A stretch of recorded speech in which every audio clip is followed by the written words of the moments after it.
안녕하세요. 안녕하세요. 데터의 주간 환율 전망이 돌아왔습니다. 이번 주엔 맞췄죠? 맞췄죠. 맞췄죠. 사실 한 78원에 그 전주에 끝나고 제가 83원 상단을 얘기할 때 5원밖에 안 되게 좀 쫄린다 이런 생각을 했는데 월요일부터 쭉 빠져가지고 다행히 세이프를 했습니다. 그렇지만 제가 예상했던 대로 이 미중 무역 합의가 뭔가 더 긍정적인 뉴스가 나오면서 60원대까지 가진 못했고요. 네, 이 사람이 확실히 맞췄죠. 그렇죠. 좀 이제 지난번 방송에 말씀드렸듯이 그간의 한 2달간의 환율 하락, 원달러 환율 하락세에서 한 절반 정도 되돌린, 그렇죠. 80원대 언저리를 중심으로 7, 80원에서 좀 횡보할 것 같다는 예상을 했는데 특별하게 불거진 이슈가 없고 홍콩 때문에 여전히 좀 위험 회피 심리가 좀 더 강화된 거. 네. 그거에 비해서 이제 주식시장은 좀 조정을 받았는데 그거에 비해서 이제 환율은 그렇게 또 많이 못 올랐어요. 그동안도 되돌림이 또 급격하기도 했고. 그렇습니다. 네. 그래서 그렇게 횡보하는 장세. 네. 조금 이제 재미없는 장세가 좀 이어졌죠. 그렇죠. 맞습니다. 네. 11월 25일부터 29일 오늘까지 저점은 1170.50, 고점은 1182.20, 그 다음에 오늘 금요일 종가는 1181.20이었습니다. 먼저 이 월요일부터 처음에 80원대가 다가오니까 당국에서 구두 개입이라는 걸 했죠. 네, 그렇죠. 구두 개입은 이제 시장의 환율의 변동성이 이상하게 확대될 경우에 단호하게 대응하겠다, 이런 얘기를 하는 걸 구두 개입이라고 하는데요. 그래가지고 자꾸 너무 많이 오르는 거에 대해서 별로 안 좋아하는구나. 네. 그랬고 주말에는 트럼프 대통령이 무역 합의는 가깝다, 이 얘기는 이번 주 내내 계속 하긴 했는데 그런 걸로 해서 좀 빠졌었고요.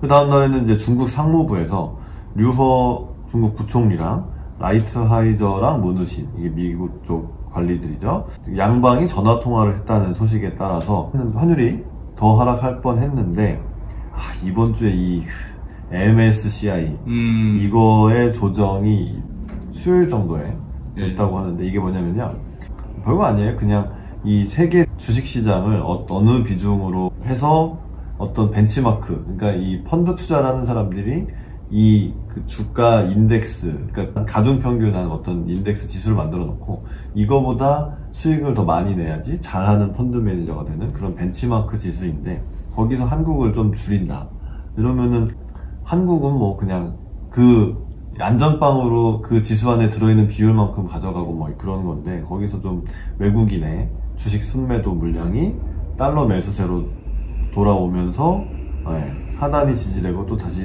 상승을 다시 하는 그런 일이 있었습니다. 네. 그리고 이제 트럼프 대통령이 또 예상외로, 예상외라기보다는 정해진 수순이었지만 갑자기 홍콩 인권법에 서명을 해버렸습니다. 어쩔 수 없는 부분이었어요. 네. 상하원을 다 만장일치로 통과한 법안을 대통령이 거부를 한다? 그거는 좀 역풍을 맞을 수 있는 부분이라, 그렇죠. 서명은 할 수밖에 없고, 네. 이제 문제는 어떤 방법으로 그 서명한 걸 실행하느냐, 혹은 그냥 어기저기 넘어가느냐. 그렇죠. 이제 그 문제죠. 네, 맞습니다. 네. 그리고 서명을 하지 않았다 해도 다음 달 3일이 되면 자동으로 보관이 된다고 했었으니까, 서명을 하면서 트럼프 대통령이 이렇게 말했죠. 중국과 시진핑과 홍콩에 대한 존경을 담아 너희를 제재하겠다. 앞뒤가 전혀 안 맞는 트럼프 스타일인데요. 아무튼 그리고 이제 이 법을 실제 시행을 어떻게 하는지는 또 정부의 재량이 좀 있겠죠. 네네. 그렇습니다. 그런데 아무튼 오늘은 또 다시 홍콩 주식이 많이 빠져서 2% 이상 빠져가지고, 결국 이 홍콩에 대한, 그리고 미중 무역 합의가 아직도 가깝다고 말은 하는데 실제로 가까운지에 대한 의구심이 들면서 아시아 주가가 빠지고, 그러면서 달러 원이 상승세를 보이는 그런 한 주간이었습니다. 네. 오늘은 무슨 얘기를 좀 가져오셨나요? 네, 사실 지난주에 신경도 안 썼는데 오늘 금통위, 한국은행 금융통화위원회가 열렸고, 동결이 너무 당연했기 때문에 네, 사실 저희가 언급을 거의 안 했던, 아예 안 했죠. 아예 안 했죠. 네. 왜냐면 11월 금통위가 올해 이제 마지막 금융통화위원회였고요. 사실상 올해 금통위의 어떤 향방 이런 거는 지난 10월 금리 인하하면서 모든 게 이제 마무리됐다고 이제 시장에서 바라봤기 때문에 사실 그렇습니다. 굉장히 관심도가 낮았어요. 네. 전체적으로 관심도 낮았고 오늘 그 하는 총재가 기자분들이 별로 안 오셨네 이렇게 말을 하면서 삐졌나? 입장했다고. 관심이 없나? 없죠. 네, 그게 바로 이번 오늘 금통위의 그냥 분위기 전반을 말해주는 그 멘트인 것 같고요. 네. 뭐 간단하게 금통위 리뷰하자면은 금리는 당연히 동결했고, 금리나 소수 의견이 신인석 금통위원한테 나왔는데, 그동안 꾸준히 비둘기파로 분류됐던 분 이외에 한 명이 나왔다는 거가 약간의 특이사항이라, 시장에서는 사실상 비둘기 둘로 늘어난 걸로 볼 수도 있지 않니? 이런 전망이 나오면서, 내년도 금리 인하는 있을 것 같다. 네. 다만 시기가 상반기냐 하반기냐 뭐 이 정도의 이제 의견이 조금 기사로 나오는 것 같고요. 그리고 주목할 만한 그 총재 코멘트로는 경기의 바닥을 다지고 있는 것으로 좀 예상을 한다. 네. 그리고 좀 이제 어느 정도 내년도 상반기에서 중반기로 가면서는 경기가 좀 반등할 것으로 예상이 된다. 반도체 수요가 회복하고 있는 것으로 보인다. 물가는 여전히 좀 부진한 편이고, 그렇죠. 예, 그리고 경제 성장률 전망과 물가 전망치를 또 낮췄습니다. 네. 네, 낮춰서 2% 초반대 2.5에서 2.3으로 낮췄나? 맞아요. 네, 그런 것 같고, 이제 그런 걸로 이제 종합적으로 보면은 올해 잘 마무리하고, 일단은 경기 관망 모드로 좀 돌아서서, 당분간은 인하 시그널 없이 적어도 내년 1분기 정도까지는 관망세가 이어지지 않을까라는 개인적인 생각이 들고요. 네. 이주호 총재가 그 얘기한 경기의 바닥을 다지고 반등하고 있는 것을 보인다라는 멘트는 우리 국책 그 연구기관에서도 잇따라 그런 얘기를 계속 최근 했었죠. KDI에서도 했었고, 네. 국제금융센터인가? 네. 거기서도 이제 얘기를 했었고요. 네. 그래서 뭐 저희도 이제 그동안 쭉 얘기했던 게 내년 상반기는 뭐 안정적인 장세가 좀 예상이 되고 그런 경로로 이제 가고 있는 것 같아요. 네. 선행지수도 9월, 10월 다 반등을 해가지고 네, 우리나라의 경기 선행지수. 경기 선행지수가 11월 달도 긍정적일 것으로 예상이 된다는 이제 코멘트가 있었고 뭐 그런 거 종합적으로 감안하면은 뭐 저희가 그동안 예상했던 대로 조금 내년 상반기까지는 좀 안심하고 갈 수 있을 만한 시장이 아닐까. 네, 그렇습니다. 그렇게 정리할 수 있을 것 같습니다. 제가 예전에 이제 트럼프의 시간은 정해져 있다면서 뭐 선거를 앞두고 있는데 경제를 망가뜨리겠느냐 뭐 이런 일정적인 부분도 그랬는데 결국 그러면서 이제 미중 무역 분쟁을 일으키면서 금리가 전체적으로 다 낮아졌고 이거는 결국 경기의 반등을 일으킬 수 있는 그런 정책을 쓴 거죠. 그러다가 이제 몇몇 나라들은 우리나라 포함해서 재정 정책 좀 확장적으로 하면서 경기 부양을 한다면 경기가 안 살아나기가 어려운. 네, 뭐 올해 워낙 안 좋기도 맞아요. 했고. 네, 그러니까 뭐 내년에는 뭐 정치적인 이유든 정책, 뭐 경제 정책, 통화 정책, 재정 정책 면에서도 그렇든 뭐 아무튼 살아날 때가 돼서도 기저효과라고 그러죠. 그렇죠. 안 좋았으니까. 워낙 안 좋았으니까. 네. 예, 더 안 좋아지긴 힘든 상황이 아닌가. 네, 그렇습니다. 그래서 내년에는 좀 경기 반등을 보는 것이 맞다고 저희도 생각합니다. 네, 뭐 추세적인 반등까지는 모르겠고요. 네. 일단 단기적으로는 올해보다 더 괜찮은 좀 시장이 되지 않을까. 네. 그렇게 예상이 됩니다. 네, 그렇습니다. 네. 네. 또 뭐가 있을까요? 또 이제 제가 뭐 시장 분위기를 좀 알려드리기 위해서 기사를 가져왔습니다. 먼저 연합뉴스고요. 제목은 미중 홍콩 인권법 갈등에도 무역협상 타결까지 수 밀리미터만 남아. 당연한 얘기를 네. 해놨네요. 네. 거의 붙었다는 얘기죠. 네. 다 된 거예요, 지금. 이건 된 거예요. 거의 그래서 된 거예요. 이런 얘기를 한 사람은 수 밀리미터를 말한 사람은 미 행정부의 고위 관료라고. 네. 그랬고요. 실명은 안 나왔죠. 실명 안 나왔죠. 약간 불안한데. 거의 다 왔다고 우리가 자신있게 얘기했는데. 익명에 또. 익명, 그러니까, 트럼프 도장을 찍을 오케이, 때까지는 오케이. 붙은 건 아니고 거의 붙었다라고 말할 수밖에 없는 뭐 그런 거죠. 네. 여기 기사 보시면은 이제 홍콩의 그 사우스 차이나 모닝 포스트랑 네. 그다음에 미국의 폴리티코 이 두 매체에서 추수감사절 연휴, 지금이 추수감사절 연휴죠. 다음 주쯤에 1단계 합의에 이를 수 있을 것이라고 보도를 했습니다. 네. 네. 제가 본격적으로 11월 중에 할 거다 했는데 11월은 좀 넘고 12월인가 봅니다. 트럼프보다 더 공격적인 분이 여기 있네. 네, 12월 1일에 합시다, 그럼. 네, 뭐, 좀 믿읍시다, 이거. 될 것 같아요. 네, 그렇다는 얘기고요. 제 걱정은 뭐냐면, 네, 당연히 되는 건데, 이건 되고. 시장이 환호 안 할까봐 생각보다 아, 곤란한데 그러면 곤란하죠. 네. 이게 내용을 이게 하게 되면 내용을 좀 뜯어봐야겠죠. 뜯어보면서 이제 사실은 그 다음에 공격할 소재는 무궁무진해요. 맞아요. 왜냐하면 2단계, 이거 1단계 이거밖에 못했어? 2단계는 그러니까. 뭐 할 건데? 그러니까. 예를 들면은 지적재산권 보호라든지 아니면은 뭐 중국의 보조금 같은 것들도 사실 다 막아버리자 이런 게 결국 미국의 입장이고 중국은 그걸 최대한 안 하려고 하겠죠? 이런 것들에 대해서 얼마나 합의를 하면서 관세는 또 얼마나 내릴 것인지 이게 평가하기가 뭐 트럼프를 싫어하고 중국을 맞아요. 싫어하는 사람들은 별거 없네 시장이 평가하기 나름이죠. 그렇죠. 네. 뭐 그건 말은 그렇게 할 수 있는데 돈이 어떻게 움직이고 이제 이 뭐 주가라든지 금리라든지 이런 게 어떻게 움직일지는 사실상 지금 뭐랄까요 선반영 돼 있다고 보시나요? 저는 이게 안 된 것 같거든요. 저는 선반영을 한 30% 정도 하고 있는 것 같아요. 아. 네, 약간은 하고 있다. 그러면은 나머지는 긍정적인 70%는 놀라야죠. 놀라야 되는데 놀라야 되는데 사람들이 별거 놀라는 없네. 척하다가 그렇죠. 뺄까봐. 그렇죠. 네. 뭐 시장의 이 비관적이고 비판적인 시각에 비해서 다음 주에 만약에 무역 합의를 뭐 장관급이든 뭐 정상이든 이렇게 발표가 되면 네. 좀 놀라야 되는 게 일단은 많아요. 놀랄 것 같아요. 네. 일단은 놀랄 굉장히 거예요. 좀 긍정적으로 시장이 반응할 것 같고요. 네. 그게 얼마나 유지되고 얼마나 깊은 폭으로 유지되느냐는 그렇죠. 저희가 또 연구를 해가지고 좀 얘기를 네. 해보겠습니다. 네. 거의 된 것처럼 얘기하네요. 다음 될 거야. 합의 한 줄. 네. 누가 사인을 하느냐 이게 장관급이 할 것 같기도 해서 네. 웬만하면 대표들이 만나지. 좀 정상 좀 만나지. 그러게.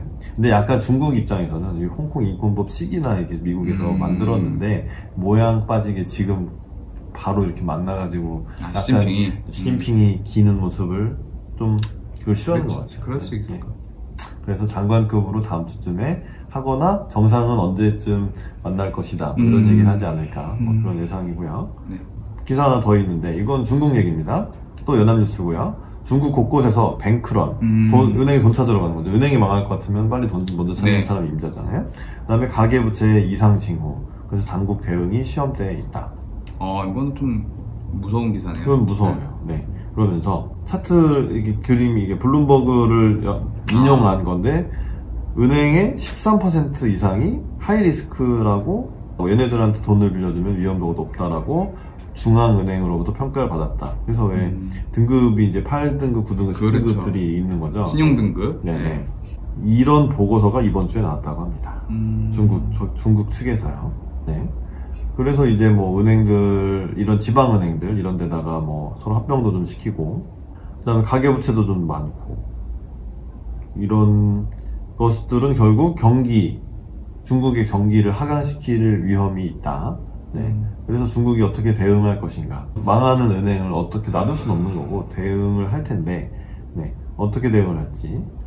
결국은 중국이 좀 약간 금융시장 개방을 해서 이런 거 사실 좀 다른 돈이 들어와서 그러니까 중국에서 망하는 게 있으면 그 돈은 사실 이제 장부상으로 녹아서 없어지는 거니까 외부 투자, 즉 금융이 좀 들어오면 자본이 좀 들어오면은 좀 중국이 활로를 찾을 수 있을 것 같은데 약간 미국과 중국은 좀 그런 합의도 좀 뭐 명시적으로 하지 않고 이면 합의로 하더라도 뭐 그럴 수 있지 않을까. 왜냐면 맞습니다. 중국이 좀 힘들거든요, 사실. 가장 최근에 본 내용 중에 이번 1단계 무역 합의에 금융시장 개방에 대한 내용이 포함될 수도 있을 거라는 기사를 제가 또 봤어요. 네. 금융시장의 그 전면 개방까지는 몰라도 상당 부분 완화된 개방은 좀 어느 정도 합의가 좀 되고 있는 부분인 것 같아요. 왜냐하면 얘들도 이제 외국 자본을 유치를 안 하면 자기들이 계속 돌려막기 하는 걸로 너무 한계가 커져서 그렇죠. 부채 관리가 이제 안 되기 때문에 자기들끼리 뭐 서로 빵꾸난데 메꾸고 지금 이러고 있는 형국인데 네. 이거 언제 이제 이 폭탄이 터질지 모르니. 그렇죠. 그러니까 이 신용 위험이라는 거는 그러니까 2008년 그 모기지 사태 미국에 이게 집값이 좀 빠지는 것 같으니까 대출을 못 갚는 사람이 나타나고 그러니까 이게 얘가 못 갚으니까 얘한테 빌려준 얘가 망하고 얘가 망하고 이렇게 그거를 구조화 상품으로 만든 IB 뱅크들이 다 망하고 그렇죠. 망하고 그 연쇄 파생 상품 결국 파생 상품 레버리지 때문에 더 크게 망하게 된 거죠. 그렇죠. 중국은 근데 뭐 그런 문제보다는 워낙 부채 규모가 몸뚱이가 크다 보니까 여기 보시면은 이 인민은행이 내놓은 2019 금융안정보고서에 중국 가계의 소득 대비 부채는 99.9%다. 그러니까 쓸 수 있는 돈이 100이면 그냥 다 부채라는 얘기예요. 네, 그렇죠. 네. 다 갚고 나면 쓸 돈이 없다. 그렇죠. 그렇고 기업 부채는 GDP 대비 165%로 기록적인 증가세를 보이고 있다.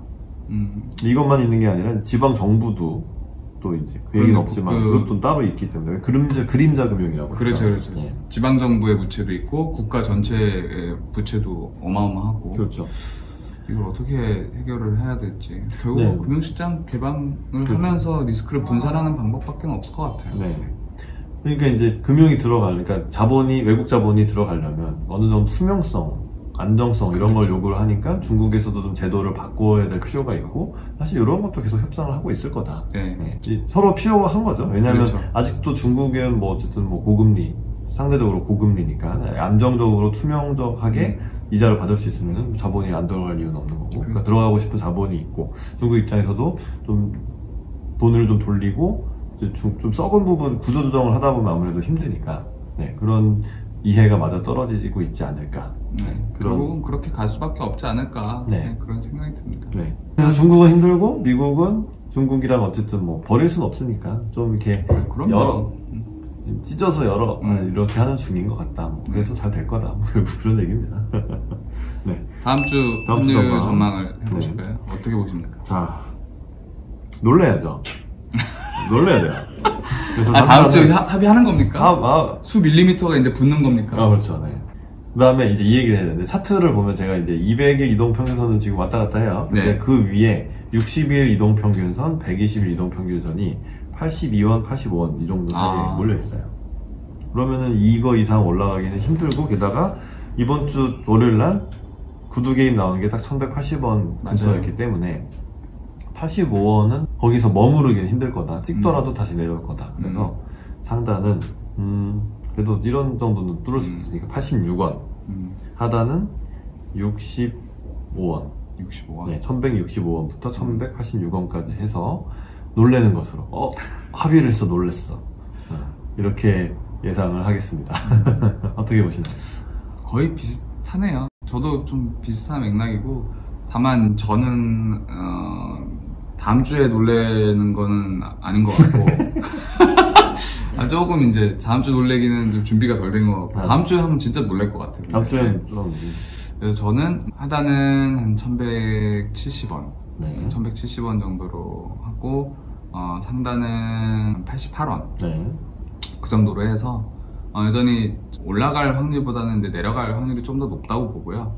다만 이제 아직은 간격이 조금 있는 걸 이제 봉합하는 마지막 단계가 또 조금 힘들 수 있기 때문에 예, 좀 그리고 홍콩 쪽을 좀 더 봐야 되고 우리나라 주식 외인 순매도가 지금 17일인가요? 17 영업일째 외국인이 코스피에서 순매도를 보이고 있습니다. 예, 그 기간 동안 4조 가까이 지금 팔고 있는데 이런 것들 조금 지켜볼 필요가 있다고 생각을 해서 리스크 회피 심리가 조금 더 우위에 있는 상황이 아닌가.